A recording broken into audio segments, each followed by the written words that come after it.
नमस्कार, मी तुषार पाटील खाकी पॉइंटवर आपले स्वागत करतो. मित्रांनो, आज आपण या व्हिडिओमध्ये नैसर्गिक संख्यांची बेरीज कशाप्रमाणे करायची हा टॉपिक अभ्यासणार आहोत.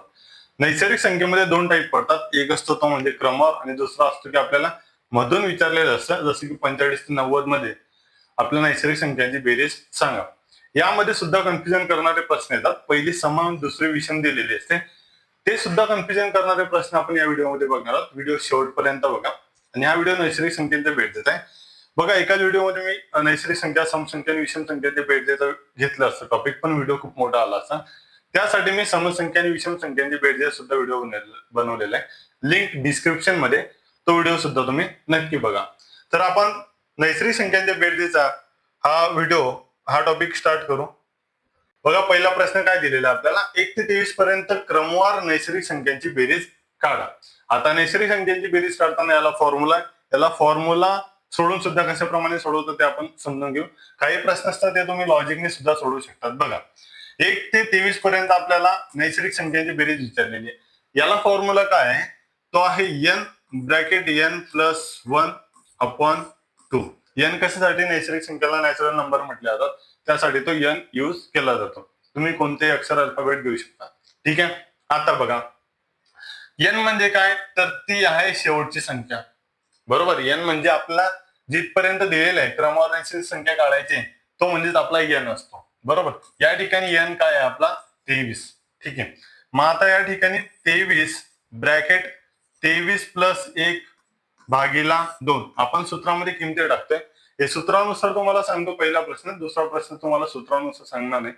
ज्या पद्धतीने सोडवला पाहिजे कमी वेळेमध्ये त्या पद्धतीने तुम्हाला सोडवायचं आहे. ठीक आहे. फक्त समजण्यासाठी तुम्हाला या पद्धतीने सांगतोय. बरोबर. आता या ठिकाणी ब्रॅकेटच्या बाहेर कोणत्याही प्रकारचे चिन्ह नाहीये. ब्रॅकेटच्या बाहेर चिन्ह नाही म्हणजे तुम्हाला या ठिकाणी गुणाकार करायचा आहे. ठीक आहे. बेसिकचा व्हिडिओ पाहिला नसेल तो सुद्धा तुम्ही नक्की बघा. आणि परत तुम्हाला एक वेळा सांगून देतो, बघा समजून घ्या.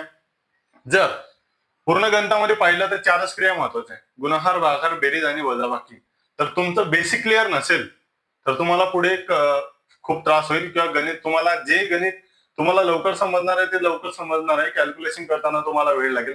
त्यासाठी बघा समजून घ्या, जसे की एखाद्या घराचा पाया असतो, तो पाया मजबूत असला तर घर मजबूत राहतं. त्यासाठी तुम्ही बेसिक खूप क्लिअर ठेवा तुमच्यावाला. बेसिक वरती 150-200 प्रश्न सोडवून टाकायचे गुणाकार भागाकार व्हायचे, म्हणजे तुम्हाला पुढे प्रॉब्लेम होत नाही. ब्रॅकेटचे प्रश्न सुद्धा व्यवस्थितरित्या सोडवायचे. ब्रॅकेटचे प्रश्न जास्त सोडवायचे. म्हणजेच काय की बेसिक जेवढं क्लिअर ना तेवढं तुमचं पुढे कॅल्क्युलेशन सोपं जातं. पुढे काय आहे की पुढे एखादा प्रश्न दिलेला असतो आपल्याला, तो प्रश्न वाचून फक्त सॉल्व्ह करायचा असतो. तेवढं तुम्हाला समजलं पाहिजे कॅल्क्युलेशन कशाप्रमाणे करायचं. या ठिकाणी ब्रॅकेट आहे म्हणजे या ठिकाणी गुणाकाराचं चिन्ह आहे. ठीक आहे. ब्रॅकेटच्या बाहेर कोणत्याही प्रकारचं चिन्ह नाही म्हणजे गुणाकार करायचा आहे. आता या ठिकाणी आपण बघा, संख्या 23 आणि किती होतात, ते होतात 24. ब्रॅकेटच्या बाहेर या 24 ला काढायचं म्हणजे या ठिकाणी गुणाकार भागीला 2. क्लिअर झालं इथपर्यंत. ठीक आहे. आता बघा, बे एक बे भाग द्या, बे एक बे बे दोन्ही 4 म्हणजे 23 गुणीला किती आले, 12 आलेले. त्यांचा गुणाकार करा. 12 36 त्याला आले 3 आणि 12 दोन्ही 24 आणि 3 किती झाले, 27. म्हणजे आपल्या प्रश्नाचं उत्तर किती आलेलं आहे, 276 आलेलं आहे. ठीक आहे. आता या पद्धतीने आपण सोडवलेलं आहे, ते म्हणजे सूत्र टाकून आपण सोडवलेलं आहे. आता या ठिकाणी एक लक्षात ठेवायचं, आपल्याला काय विचारलेलं आहे, क्रमवार नैसर्गिक संख्या. क्रमवार म्हणजे आपल्याला किती दिलेली आहे, 23. 23च्या पुढची 24 क्रमवार भागीला 2. हे जरी लक्षात ठेवलं तरी सफिशियंट आहे, खूप आहे. आपल्याला काय विचारलेलं आहे, क्रमवार विचारलेला आहे. मग 23 n पकडला, 23 गुणिले 24. त्याच्या पुढची संख्या नैसर्गिक घ्यायची, क्रमवार आपल्याला विचारलेला आहे. भाग द्या, इथं आले 12, यांचा गुणाकार केला, 12 36 6 त्याला आले 3, 12 2 24 आणि 3 76. याचप्रमाणे तुम्हाला प्रश्न सोडवायचा. सूत्र तुम्ही टाकलं किंवा नाही टाकलं तरी चालेल. ठीक आहे. पण सुरुवातीला सूत्र पाठांतर ठेवायचं. सुरुवातीला जेव्हा तुम्ही कॅल्क्युलेशन करता किंवा मॅथ शिकत असतात त्यावेळेस फॉर्म्युले, जे महत्वाचे फॉर्म्युले ते पाठांतर ठेवायचे. ठीक आहे. कारण बघा, तुम्ही जवळपास 70 80 85 मार्कांपर्यंत एखादा पेपर सोडवता, तर 85 मार्कापर्यंत माणूस आरामात जातो. पण जे पुढचे प्रश्न असतात तो एक मार्क आपल्याला कमवायला वेळ लागतो. ठीक आहे, पेपर वगैरे सोडवताना. पण जर या 85 मार्कामध्ये एखादा बेसिक प्रश्न आहे, तो मला जमतोय आणि ऐन वेळेस तो मला जमत नाहीये. बघा, यामध्ये काय होतं, बेरीजमध्ये एकूण संख्या काढतानाच फक्त प्रॉब्लेम येतो, याच्या पलीकडे प्रॉब्लेम येत नाही. मग तो सम संख्येमध्ये असो की विषम संख्येमध्ये असो, फक्त एकूण संख्या काढताना तुम्हाला व्यवस्थितरित्या जमला तर तो प्रश्न आरामात हँडल होतो, आरामात सॉल्व्ह होतो. ठीक आहे. आता नैसर्गिक संख्येची आपण क्रमवार काढले. क्रमवार काय करायचा, n पकडायचा, त्याच्या पुढची क्रमवार घ्यायची नैसर्गिक संख्या. पुढचा प्रश्न बघू आपण याच पद्धतीने सोडू. ठीक आहे. या ठिकाणी n काय 35. फॉर्म्युला टाकत नाही मी, फॉर्म्युला टाकत नाही, पण प्रत्येक प्रश्न तुम्ही जर वहीमध्ये लिहित असाल तर वहीमध्ये प्रत्येक प्रश्नाच्या उत्तर लिहिताना तुम्ही फॉर्म्युला टाका. ठीक आहे. व्यवस्थितरित्या सोडा, वेळ लागला चालेल. बरोबर. या ठिकाणी 35 क्रमवार आहे नैसर्गिक संख्या गुणिला 36 भागीला 2. याप्रमाणे तुम्हाला शॉर्टकट पद्धतीने सोडवायचं आहे. भाग द्या, बे एक बे. ठीक आहे. राहिला 1, 2 16 म्हणजे 35 गुणिला 18. गुणाकार करा. 18 पंचे 90. 18 पंचे 90 ची 0 याच्याला आले 9. 18 त्रिक 54. 54 आणि 9 किती होतात 63. म्हणजे आपल्या प्रश्नाचं उत्तर किती आलेलं आहे 630 आलेलं आहे. ठीक आहे. आता हे झालं क्रमवार. आता क्रमवार सोडून नैसर्गिक संख्यांची बेरीज कशाप्रमाणे काढायची, या क्रमवार सोडून नैसर्गिक संख्यांची बेरीज काढताना याच्यामध्ये सुद्धा 2 टाईप पडून जातात. त्या दोन्ही टाईपचे प्रश्न घेतलेले आणि त्या दोन्ही टाईपचे प्रश्न जरी तुम्हाला पेपरमध्ये आले तरी तुमचं कन्फ्युजन होणार आणि हे तुम्हाला 100% गॅरंटी देतो. सर्वात आधी समजून घ्या की प्रश्न दिला काय आणि आपल्याला कशाप्रमाणे काढायचंय. ठीक आहे. आता बघा, या ठिकाणी आपल्याला 25 ते 30 पर्यंत नैसर्गिक संख्यांची बेरीज काढायची. सॉरी, याच्यामध्ये नाही पडत. 2 टाईप बेरजेमध्ये आपल्याला सोडून सम आणि विषम मध्ये पडतात.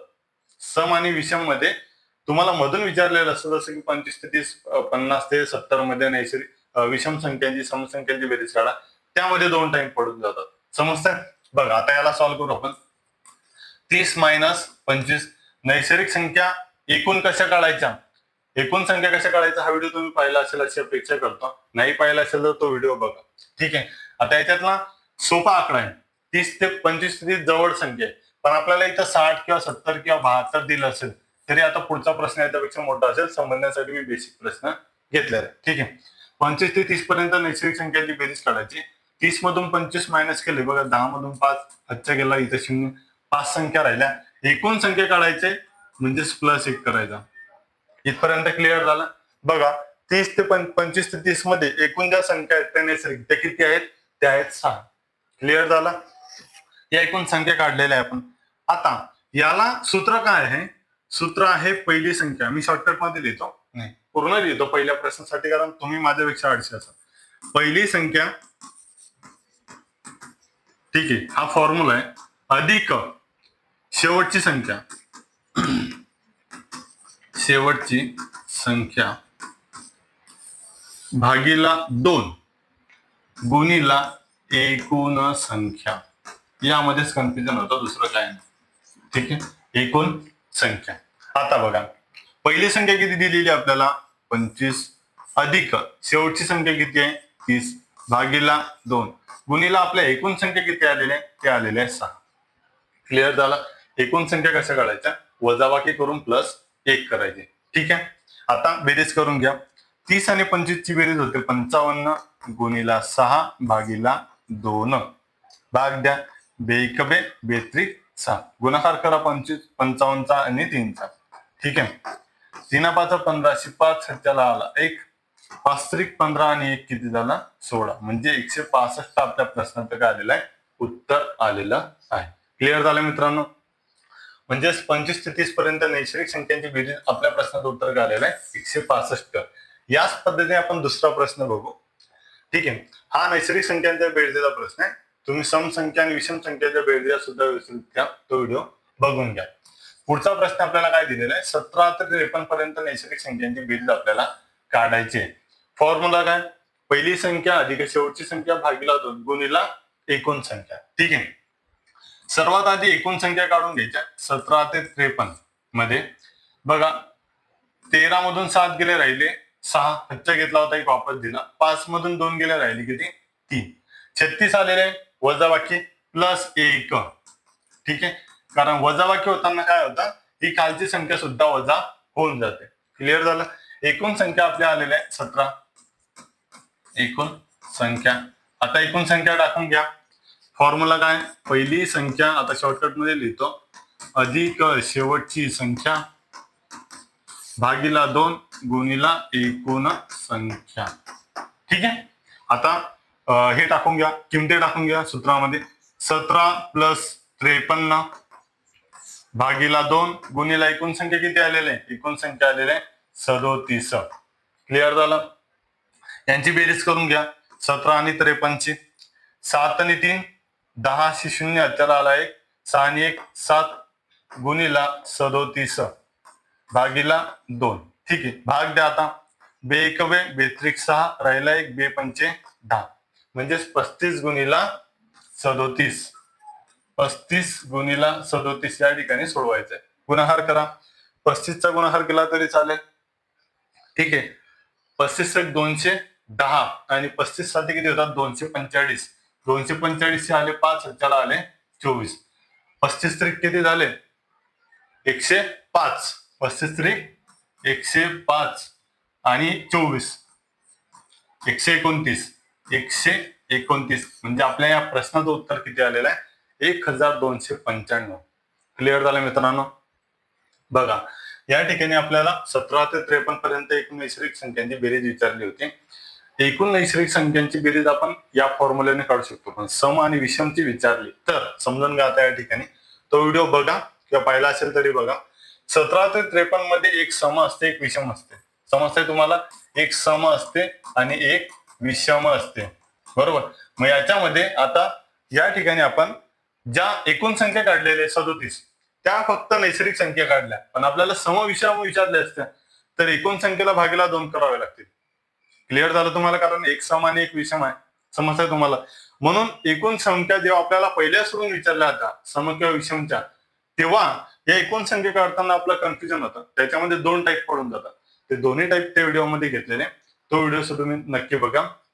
आशा करतो की तुम्हाला हा टॉपिक व्यवस्थितरित्या समजला असेल. जर तुम्ही खाकी पॉईंट चॅनल नवीन असाल तर खाकी पॉईंट चॅनलला नक्की सबस्क्राईब करा. त्यासोबत आमच्या टेलिग्राम चॅनलला सुद्धा तुम्ही नक्की जॉईन व्हा. टेलिग्राम चॅनलची लिंक मी डिस्क्रिप्शन मध्ये दिलेली आहे.